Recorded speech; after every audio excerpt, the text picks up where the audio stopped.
Walang patid ang tulong ng pamahalaan sa mga magsasaka sa Iligan City, lalo na sa mga liblib na lugar. Kaya naman asahan na ang paglago ng kanilang ani at kita. Ang detalye sa Balitang Pambansa ni Sharif Timhar ng Radyo Pilipinas Iligan. Dahil sa mga bagong kagamitan na ibinigay ng pamahalaan, napadali ang trabaho ng mga magsasaka rito sa Iligan City. Kaya naman si Kuya Jenner ng Barangay Rogongon, laking pasasalamat dahil sa loob ng mahigit 2 dekada, tradisyonal na pagsasaka ang nakasanayan nila.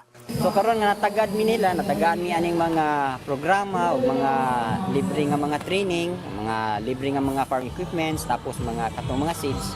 So dako kay kuswagan ang among pagkuma. Salamat kayo sa mga tabang o nang hinaot gyud pud mi nga padayon pud ang inyong suporta namo aron nga mulambo pa gyud ang atong pag-umas kabukiran. Umabot sa mahigit 4 na milyong pisong halaga ng farm equipment ang inilaan ng Department of Agriculture Region 10 para sa sektor ng agrikultura at pangisdaan sa lungsod. Kabilang sa mga ipinagkaloob ay isang hauling truck, 2 corn shellers, 2 water pumps at isang hand tractor.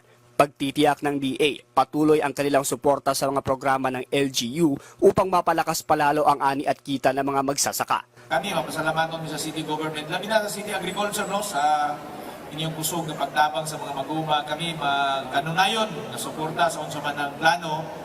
Patuloy ang pamahalaan sa ilalim ng administrasyon ni Pangulong Ferdinand R. Marcos Jr. sa pagkakaloob ng tulong sa mga magsasaka sa bagong Pilipinas upang matiyak ang pangmatagalang kaunlaran sa sektor ng agrikultura. Mula sa PBS Radyo Pilipinas Iligan, ito si Sharif Timhar para sa Balitang Pambansa.